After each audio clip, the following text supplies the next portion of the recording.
સંસ્કારી નગરીને લાંછન લગાવતી ભાયલીમાં સગીરા સાથે દુષ્કર્મની ઘટના બની 3 આરોપીઓની અટકાયત પોલીસ કમિશનર નરસિંહા કુમર, જિલ્લા પોલીસ વડા અને રેન્જ આઈજીએ ક્રાઇમ બ્રાન્ચની કચેરીએ પત્રકાર પરિષદને સંબોધી।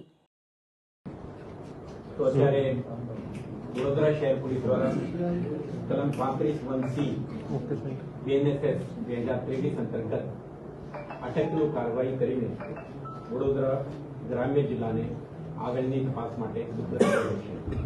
સાથે સાથે તમે જાણો છો કે આગળના જે ફરિયાદમાં જે ઉલ્લેખ હતો કે બીજા એક મોટરસાઇકલમાં 2 જણા હતા અને આ પણ સ્થળ ઉપર આવેલા હતા।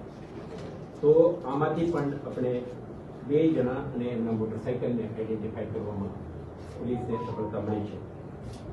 આજની તારીખે આપણા કસ્ટડીમાં મુન્ના અબ્બાસ બંજારા સતત 27 વર્ષનો ઉંમરવાળો છે। આપણા કાંદાજા વડોદરા શહેરમાં રહે છે। મૂળ ઉત્તર પ્રદેશના વાસી છે। એ જ રીતે મમતાજ ઉર્ફે અફતાબ સુબેદાર આ પણ બંજારા છે। એ નંબર 1 એક્યુઝ સાથે એમના સંબંધ પણ છે, રિલેટિવ છે। આ પણ મૂળ ઉત્તર પ્રદેશના।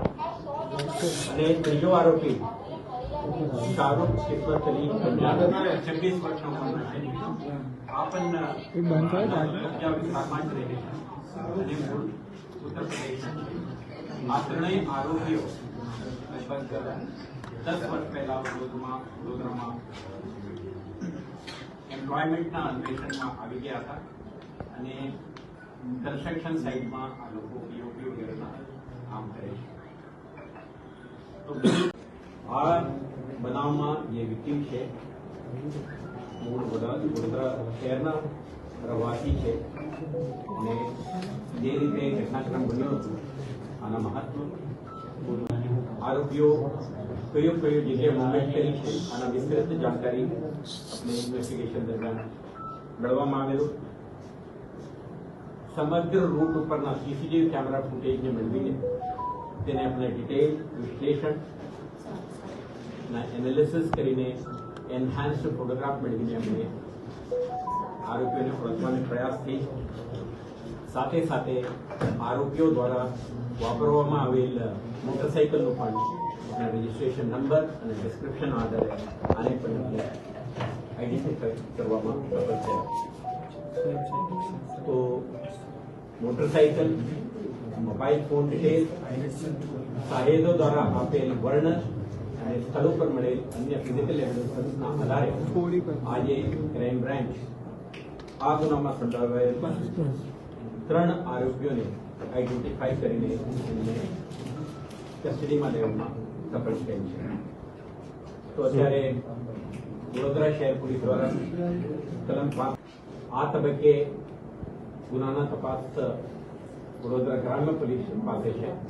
એટલે જે આજે તારીખે આપણે સમક્ષ શેર કરવા માંગુ છું તો 3 આરોપીઓ અટક થયા છે।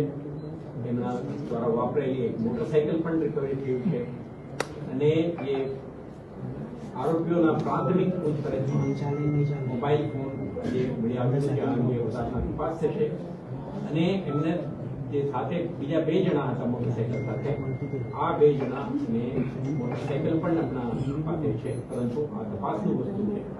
એટલે આ ગુનાની ગંભીરતા અને ઇમ્પોર્ટન્સ ઇન્વેસ્ટિગેટિવ એક્સરસાઇઝ માટે જે બેસિક કોન્ફિડેન્શિયાલિટી એન્ડ અધર ડિટેલ્સને ધ્યાને રાખીને વડોદરા રેન્જના આઈજીપી સાહેબ પણ મારા સાથે જ છે, એસપી વડોદરા ગ્રામ્ય પણ આપણા સાથે છે।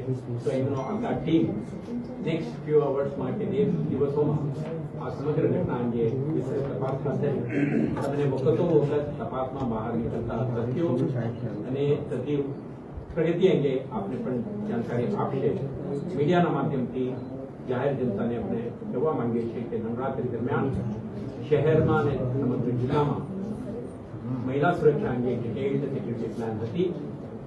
આ ઘટના બની છે અને આપણે આરોપી સુધી પહોંચવામાં આપણે સફળ થયા છીએ અને આવતા દિવસોમાં જે ચાલનાર નવરાત્રીના તહેવાર માટે શહેર વિસ્તારમાં આપણે મહત્તમ પોલીસની ડિપ્લોયમેન્ટ, ટેકનોલોજીનો ઉપયોગ, વિઝિબિલિટી, પેટ્રોલિંગ અને અંતરવાળી વિસ્તારમાં આપણા પ્રેઝન્સના લીધે આવો બનાવો અટકાવવા માટેનું પણ કટિબદ્ધતાથી મહેનતથી આપણે કાર્યરત છીએ અને અશ્યોરન્સ આપવા માંગીએ છીએ કે મહિલા સુરક્ષા માટે ગુજરાત પોલીસની, શહેર પોલીસની અને ગ્રામ્ય પોલીસની કટિબદ્ધતા આપણે રીઇટરેટ કરવા માંગીએ છીએ. Thank you.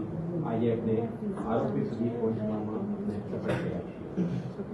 આ ઘટનાની તપાસ ઇન્વેસ્ટિગેશન વડોદરા ગ્રામ્ય પાસે છે. તો શહેર પોલીસ દ્વારા આશરે 3 આરોપીઓને વડોદરા ગ્રામ પોલીસને હેન્ડઓવર કરવામાં આવશે અને આગળની તપાસ તેમના દ્વારા થશે. અને અન્ય 2 ઇસમો જે સઈફ અલી વંજારા અને અજમન સત્તાર વંજારા આ પણ જે તે બનાવ વખતે સ્થળ ઉપર હાજર હતા. તો આ બંને ઇસમો મોટરસાઇકલ સાથે પૂછપરછ માટે લેવામાં આવ્યું છે. તો આગળની તપાસ વડોદરા ગ્રામ્ય દ્વારા કરવામાં આવશે. તપાસ દરમિયાન જે ઉકેલ લાવવા માટે જે પરિબળો જે ટેકનોલોજી અને મેથોડોલોજી આપણે વાપર્યું છે આના ડિટેલ તમને કીધું છે. તો એમના પ્રવાસી છે અંદાજાના, બનાવ બન્યું છે ભાયલી, એમના રમવાની જગ્યા અને બનાવવાળી જગ્યા અંતર લગભગ 3.5 કિલોમીટર છે. તો નાઇટ દરમિયાન એમના મુવમેન્ટ હતી શહેરમાં. તો આપણે લગભગ 48 કિલોમીટરથી વધારે એમના મુવમેન્ટને આપણે આખું ટ્રેક કરી છે. હજારો સીસીટીવી કેમેરા જે પબ્લિક સિસ્ટમમાં છે એટલે વડોદરા મ્યુનિસિપલ કોર્પોરેશનના સાથે સાથે જે બિઝનેસ એસ્ટાબ્લિશમેન્ટ અને પ્રાઇવેટ કેમેરાઓ પણ લાગે છે. દરેકને આપણે સ્કેન કરી છે. આ ઘટનાની 48 કલાક પછી આ ગુના શોધવામાં શહેર પોલીસની ક્રાઇમ બ્રાન્ચને સફળતા મળી છે. આ આપણા જાહેર કરતા મને આનંદ થાય છે કેમ કે આ એક હિએનસ ક્રાઇમ જેના લીધે શહેરમાં અને આખા જિલ્લામાં સેન્સેશન ઉભો થયો હતો. અને આ મહત્વના કેસને શોધી આરોપી સુધી પહોંચવાની અમને સફળતા મળી છે. આ સમગ્ર ઘટનાક્રમને શોધવા માટે